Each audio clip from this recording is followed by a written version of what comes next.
16장 시몬 베드로의 고백 이후에 이야기의 전체의 흐름은 이제 단 하나, 십자가를 향하게 됩니다. 지난 시간 함께 우리 나누었던 16장을 잠시 떠올려 보겠습니다. 예수가 누구인가 라고 하는 예수님의 질문이 있었고, 이에 응답하는 시몬 베드로의 고백이 있었습니다. 그리고 베드로라고 하는 이름, 그 반석이라고 하는 이름을 수여받는 그 시몬의 모습, 그리고 반석 위에 세워지는 교회에 대한 예수의 말씀이 있었습니다. 그리고 그 뒤에 바로 이어지는 단락은 이렇게 시작을 합니다. 이때로부터.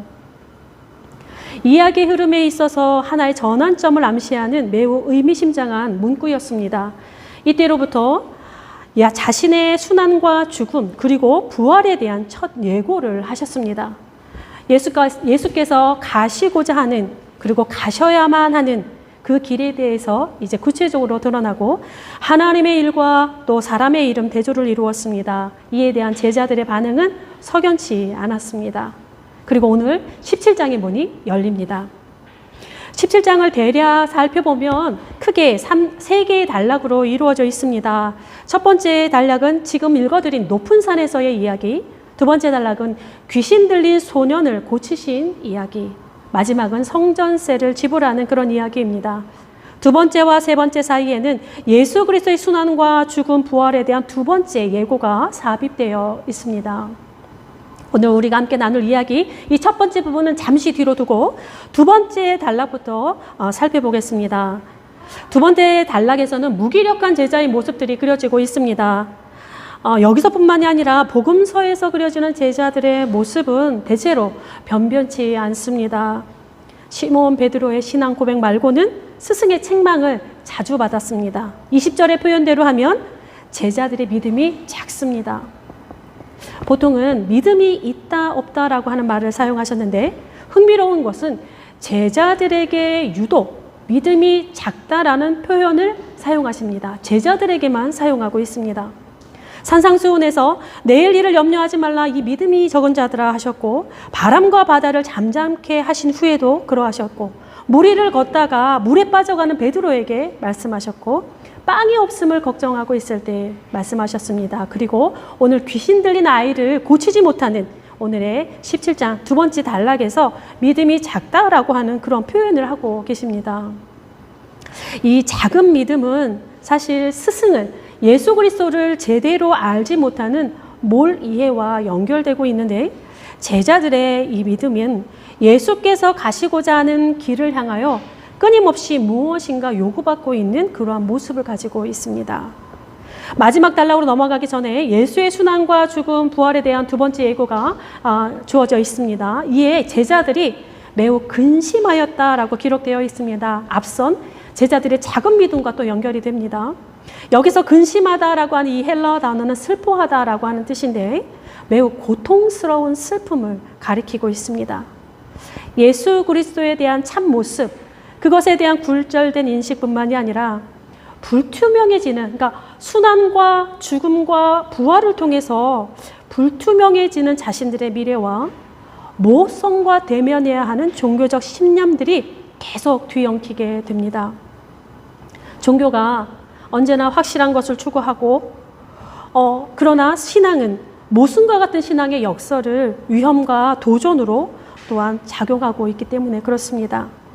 마지막 단락을 보면 성전세를 납부하시는 예수님입니다. 성전세를 수납하는 이들이 예수 그리스도와 제자들이 성전세를 납부하지 않았다 거론하고, 예수께서는 베드로와 성전세를 누가 내는가 하는 이야기를 주고받습니다. 이야기를 마치고 주의 말씀대로 낚시로 낚은 물고기에서 한 세개를 구하고 성전세를 납부하는 그런 이야기로 맞춰지고 있는데, 초점은 물고기의 뱃속에서 한 세개를 구한 그 기적에 있지 않습니다. 사건의 중심은 예수 그리스도의 정체가 무엇인가라고 하는 예수님과 베드로가 주고받는 그 대화와 연결되어 있으며, 특히 예수께서 납부하신 성전세가 속전입니다. 즉 죄를 속하는 세금이라고 하는 점입니다. 바로 이 속전, 예수가 앞으로 가셔야 되는 길에 대한 또 하나의 단서를 지금 제공하고 있습니다. 이렇게 17장 전체가 앞으로 보여주실 예수 그리스도의 길로 하나 둘씩 모아지고 있는 그러한 모습을 띠고 있습니다. 이런 십지정을 배경에 두고 다시 오늘 읽어드렸던 본문 앞으로 오겠습니다. 오늘 우리의 본문 속으로 조금 더 가까이 들어가게 보겠습니다. 장소는 높은 산입니다. 보통은 변화산으로 많이 알고 계십니다. 그런데 마태와 마가는 높은 산으로, 누가는 그냥 산이라 말합니다. 예수께서는 이 높은 산으로 오르십니다. 제자들 중에 베드로와 야고보 그리고 요한을 따로 데리고 가셨다, 그렇게 기록되어 있습니다. 그곳에서 예수의 모습이 변형됩니다. 변형되다라고 하는 헬라어는 형성하다, 모양을 만들다 라고 하는 단어에서 파생되었는데, 예술가들이 그들의 재료를 가지고 어떤 모양을 만들 때에 사용하는 그러한 단어입니다. 이 단어가 갈라디아서에서는 그리스도인들 속에서 그리스도 형상이 이루어지는 것을 표현하는 그런 단어로 사용되어 있습니다. 오늘 본문에서 사용된 형태는 좀 다릅니다. 초현세적인 형상, 종말론적인 현상, 새로운 실체의 어떠한 보증처럼 그렇게 사용되고 있습니다. 변형되신 예수 그리스도를 묘사하는 부분에서 조금 특이한 점이 있습니다. 마가는 그들 앞에서 변형되사 이렇게 간단하게 말합니다. 누가는 용모가 변화하였다, 더 단순하게 기록합니다. 마태는, 오늘 읽어드린 마태는 그들 앞에서 변형되사 그 얼굴이 해같이 빛났다, 얼굴에 대한 묘사만 하나 더 첨가가 됩니다. 세 복음서 모두가 용모의 변형보다 사실은 예수의 옷에 대한 그 묘사가 더 섬세하고 극적으로 기록되어 있다라고 하는 사실입니다. 마가는 그 옷이 광채가 나며 세상에서 빨래하는 자가 그렇게 희게 할 수 없을 만큼 매우 희어졌더라 기록하고 있고, 누가는 그 옷이 희어져 광채가 나더라. 마태는 옷이 빛과 같이, 빛에 비유하면서 희어졌더라 라고 그렇게 했습니다. 우리는 흔히 변형된 예수 그리스도의 용모에 더 관심을 두게 되는데, 그런데 성경은 왠지 옷에 더 초점을 맞추고 있는 것 같습니다. 조금 더 극적으로 묘사하고 있습니다. 그런데 이 빛과 같이 희어진 예수님의 옷은 요한계시록의 장면들을 자연스럽게 떠올려지게 합니다. 요한계시록에 보면 하늘의 장막이 열리고 세상으로 침투하듯 내려오는 하나님의 천사들과 하나님의 군대들이 어떤 옷에 대한 묘사가 있습니다. 바로 그들은 맑고 빛난 세마포 옷을 입었더라. 희고 깨끗한 세마포 옷을 입었더라 라고 표현하고 있습니다. 요한계시록, 그리고 지금 높은 산에서의 예수 그리스도의 옷은 지금 종말론적인 계시를 가리키고 있음이 분명합니다. 이 세 명의 제자들과 높은 산에 따라오시는 장면은 또 출애굽기 24장을 떠올리게 합니다. 이 출애굽기 24장 16절을 제가 읽어드리겠습니다. 여호와의 영광이 시내산 위에 머무르고 구름이 엿새 동안 산을 가리더니, 이 부분도 우리가 읽어드린 부분들과 굉장히 비슷합니다. 일곱째 날에 여호와께서 구름 가운데서 모세를 부르시니라 하면서 이제 하나님의 말씀이 시작이 됩니다. 모세는 이 시내산에 아론과 나답과 아비후를 데리고 가십니다. 이 부분을 보고 지금 따로 세 명의 제자들을 데리고 간 모습과 지금 병행을 이룬다 이렇게 말씀을 하고 있는데, 근데 좀 다른 것이 있습니다. 사실은 모세는 이 세 명뿐만이 아니라 이스라엘 장로 70인가 같이 올라갑니다. 그리고 중간쯤에 아론과 나답과 아비후 그리고 장로 70명은 중간에 내버려 둡니다. 산 중간에 내버려 두고 모세는 거기서 더 올라갑니다. 근데 이 올라갈 때에 같이 동행하는 이가 한 사람이 있습니다. 바로 여호수아입니다. 여호수아랑 더 높은 곳으로 동행을 하게 되는데, 이 여호수아가 누굽니까? 모세의 뒤를 이어서 약속의 땅에 하나님의 백성을 인도할 사람입니다. 모세의 뒤를 이을 자, 모세의 사명을 수행할 자가 따르게 됩니다. 바로 예수께서도 자신의 뒤를 이어갈 제자들을 데리고 가시는 것, 이것과 병행을 이루고 있는 모습입니다. 하나님의 일을 이어갈 사람들, 그 중에서는 바로 이렇게 그들이 원하든 원하지 않든, 그들이 준비가 되었든 준비가 되지 않았든 종말론적인 하나님의 영광을 목격하는 이들이 생겨나고 있었습니다. 높은 산, 이 사건에서의 더 중요한 것이 따로 있습니다. 예수께서 용모가 변화되신 것도 중요하고 옷이 세상에서 빨래하는 자가 더 희게 할 수 없을 만큼 휘어진 것도 매우 중요한 지점이긴 합니다. 그러나 그것보다 더 중요한 것은 하나님의 말입니다. 예수의 용모가 변한 것보다, 옷이 빛과 같이 휘어진 것보다 그곳에 선포된 하나님의 말씀이 더 중요합니다. 한번 보시겠습니다. 뭐라고 선포하셨습니까? 함께 읽어볼까요? 하나님의 말씀 찾으셨습니까 혹시? 한번 읽어보겠습니다. 시작. 이는 내 사랑하는 아들이요 내 기뻐하는 자라. 이 말씀이 울려 퍼졌다라고 하는 것에 더 중요한 포인트가 있습니다. 이는 처음 나오는 말씀이 아니지요. 그죠? 언제 나왔습니까? 세례 요한에게 세례를 받으시고 물에서 올라오실 때 하늘이 열리고 동일한 말씀이 선포되었습니다. 내 사랑하는 자, 내 기뻐하는 자. 이렇게 딱 2번 나옵니다. 예수 그리스도가 누구인가라고 세상이 묻기 전에 하나님이 직접 예수 그리스도가 누구인지 말씀하셨습니다. 이러한 하나님의 증언이 3번 나오는데 바로 요단강과 오늘 높은 산에서 직접 소리로 말씀하신 거 2번, 그리고 16장 베드로를 통해서 간접적으로 말씀하신 거 1번입니다. 베드로가 고백할 때 예수께서 말씀하시지요. 네가 스스로 안 것이 아니라 하늘에 계신 아버지가 알게 하셨다라고 말합니다. 바로 이렇게 3번 하나님이 친히 증언을 하십니다. 이제 앞으로 진행될 예수의 이야기는 하나님이 친히 밝혀주신 이 하나님의 아들됨, 내 사랑하는 자, 내 기뻐하는 자를 증명하는 과정이 된다라는 사실입니다. 어쩌면 예수 그리스도의 삶 자체가 이를 증명해내는 여정은 아니었나 그런 생각이 들기도 합니다. 이 하나님의 아들 되심, 이 하나님의 아들 되심에 대한 이 증언, 하나님의 증언, 이 증언을 광야에서의 시험과 함께 생각해 보겠습니다. 그곳에 하나님의 사랑하는 자, 하나님의 기뻐하는 자의 삶의 방식이 농축되어 있기 때문에 매우 중요한 사건입니다. 인간이 되신 하나님, 예수의 하나님의 아들 되심은 초반부터 세상의 왕 사단의 최대 관심사였습니다. 요단강에서 처음으로 하늘의 인증이 선포된 이후에 예수께서는 곧바로 광야로 내몰리십니다. 하나님의 아들 되심을 증명하라는 사단의 음성 앞에 세워집니다. 가장 원시적이고 가장 본능적인 욕구에서부터 시작을 해서 영적인 것까지 매우 치명적인 그런 유혹에 노출되셨습니다. 게다가 하나님의 말씀을 인용하며 들이대는 사단의 방식은 매우 이성적이고 합리적으로 보이며 틀린 것이 하나도 없었습니다.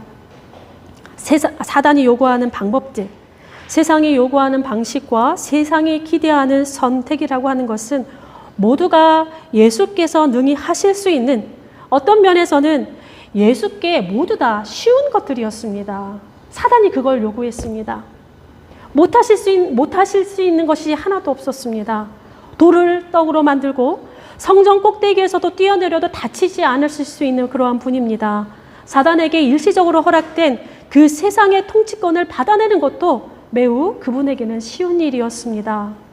그런데 이거는 사단의 속임수였다라고 하는 사실입니다.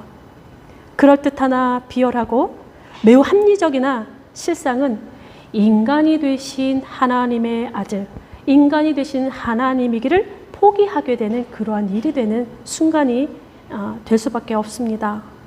3가지 모두 인간의 자리에서는 할 수 없는 그런 일들입니다. 그가 가진 권능을 사용하여 인간의 자리를 벗어나게 하려는 사단의 간계였습니다. 그러나 예수께서는 자신을 증명하기 위한 것에 있어서만큼은 철저하게 끝까지 인간의 자리를 지키셨습니다. 그는 근본 하나님의 본체시나 그와 동등됨을 취할 것으로 여기지 아니하셨다. 빌립보서는 그렇게 기록하고 있습니다. 예수의 마지막 모습도 이와 같습니다. 성전을 헐고 사흘에 짓는 자여, 내가 만일 하나님의 아들이거든 자기를 구원하고 십자가에서 내려오라. 그가 이스라엘의 왕이로다. 지금 십자가에서 내려올지어다. 그리하면 우리가 믿겠노라. 그의 말이 나는 하나님의 아들이라 하였노라. 마태복음 27장에 기록되어 있는 말씀입니다. 온 세상이 주를 조롱하며 모욕하는 그 순간에도 고통스러운 죽음을 맞이하면서도 예수께서는 자신을 증명하기 위한 세상의 요구에 아무런 응답도 자신의 힘도 사용하지 않으셨습니다. 하나님의 아들됨을 인간의 자리에서 철저한 순종으로 드러내셨습니다. 사단에게 맞서나 그의 요구대로 자신의 능력을 사용하지 않으신 예수님, 사단처럼 하나님의 말씀을 사용하셨으나 사단처럼 하나님의 말씀을 이용하는 것이 아니라 하나님의 말씀 뒤에 서서 그의 말씀에 순종하셨습니다. 예수의 초점은 자신의 모든 것을 포기함으로 하나님의 뜻을 이루려는 순종에 있었기 때문에 그렇습니다. 하나님의 길을 포기한 인간, 피조물의 자리로 스스로 낮추시는 인간 예수의 선택이셨습니다. 자신이 하나님의 아들인 것을 확증하는 예수의 방법입니다. 세상의 기대에 부응하는 것이 아니라 그 정반대의 길에서 그와 세상과 변론하지도 않습니다. 하나님의 기적을 거부합니다. 예수 그리스도께서 얼마나 많은 기적을 베푸셨습니까? 그러나 당신을 위해서는 한 번도 사용하지 않았다라는 사실입니다. 그저 하나님의 아들됨을 인간의 삶으로 증명하셨습니다. 하나님의 아들의 자유로운 선택입니다. 자그엘률은 이러한 예수님을 향하여 사단을 향하여 자유롭고 하나님을 향하여 자유롭다라고 이렇게 언급을 합니다. 이것이 예수님의 자유다라는 그런 표현을 사용합니다. 예수님의 자유는 자신을 무력화시키기를 선택하고 예수님의 자유는 자신의 능력을 기꺼이 포기하기를 선택합니다. 자유로운 그 하나님의 아들이 가는 길의 정점에는 바로 십자가가 있습니다. 제자들에게 더 큰 믿음을 요구하시는 이유가, 작은 믿음이라 책망하시는 이유가 여기에 있는 것 같습니다. 왜냐하면 이러한 예수님의 운명이 곧 제자들의 운명이 되기 때문에 그렇습니다. 예수의 길이 험난했듯이 제자들의 길도 만만치 않을 것을 예견하고 있습니다. 스승이 그러했듯이 제자들 역시 자신의 욕망이 아닌 하나님의 뜻을 이루는 길을 따르기 때문에 그렇습니다. 그래서 더 큰 믿음을 요구하고 있습니다. 그러면서도 동시에 예수님이 그것으로만 끝나지 않았다라고 하는 것을 우리는 더 잘 알고 있습니다. 역시 제자의 길도 그렇게만 끝나지 않을 것입니다. 그러나 부활의 영광을 얻기까지 그가 가셨던 그 십자가의 길이라고 하는 것은 제자들에게도 예견되는 그러한 길이라고 하는 사실 매우 중요합니다. 예수께서 가신 그 길, 예수께서 선택하신 그 자유로운 길이 결국은 제자들이 걸어야 할 길이고 제자들이 선택해야 할 자유는 주께서 그러하신 것처럼 탐욕에 물든 권리를 사용하지 않음과 하나님의 일에 대한 철저한 순종에 있습니다.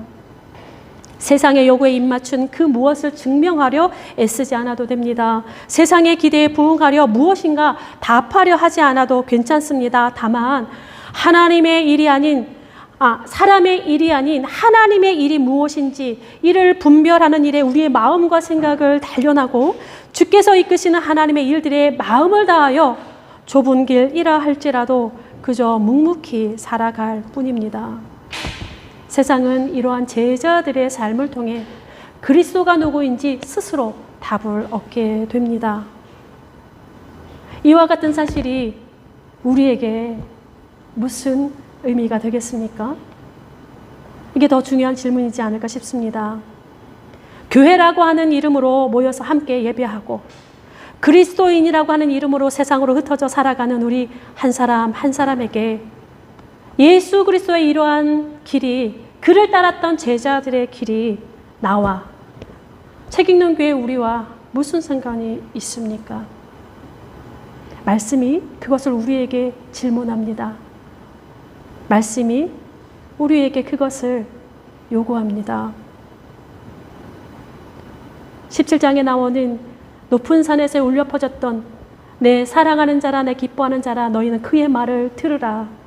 그리고 끊임없이 이어진 순환과 죽음 부활의 예고가 과연 우리와 무슨 상관이 있습니까?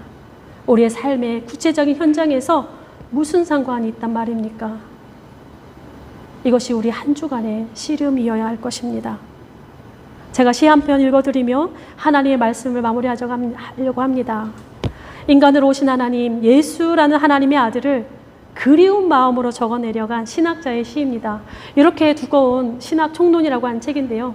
신학자가 그 신학적인 그런 내용을 쫙 한 다음에 뭐라 할까요? 결론처럼 이렇게 쓰여진 그러한 시입니다. 이 시에 나오는 한 남자, 그 남자가 과연 나랑 무슨 상관이란 말인가? 라고 하는 그러한 물음이 우리의 모두의 한 주간을 이끌어갔으면 좋겠습니다. 연인이라고 하는 시입니다. 성종현 교수, 은퇴 교수님이신데요. 그리워할 연입니다. 사랑이 많은 한 남자가 있습니다. 그의 가슴은 항상 그리움으로 가득 차 있습니다. 주어도 주어도 그의 사랑은 마르지 않고 연인들은 항상 행복합니다. 가난한 그의 영혼은 궁핍하지 않고 그의 노래는 연인들의 가슴 속에서 보석처럼 빛이 납니다. 그의 가슴엔 언제나 침묵하지 않은 사랑의 출렁임이 있습니다. 기도하겠습니다. 참 인간이 되어 우리에게 오신 아버지 하나님, 하나님의 사랑하는 아들 그 기뻐하는 자께서 인간의 모든 조건에 전적으로 순종하셨음을 다시금 생각합니다. 세상의 욕구가 아니라 하나님께 순종하기를 선택하셨던 주의 자유로움을 바라보며 우리도 그렇게 자유로운 자가 되기를 소망합니다. 바벨탑을 향한 우리의 끝없는 갈증과 내일의 불안함을 잠재우려는 거짓된 소망이 예수 그리스도께서 보여주신 그 십자가의 길에서 모두 힘을 잃어버리게 하옵소서. 세상의 요구에 편승하고 박수받고 싶은 유혹이 밀물과 썰물이 되어 우리 곁에 머물지라도 주의 말씀에 순종함으로 자유하게 하옵소서.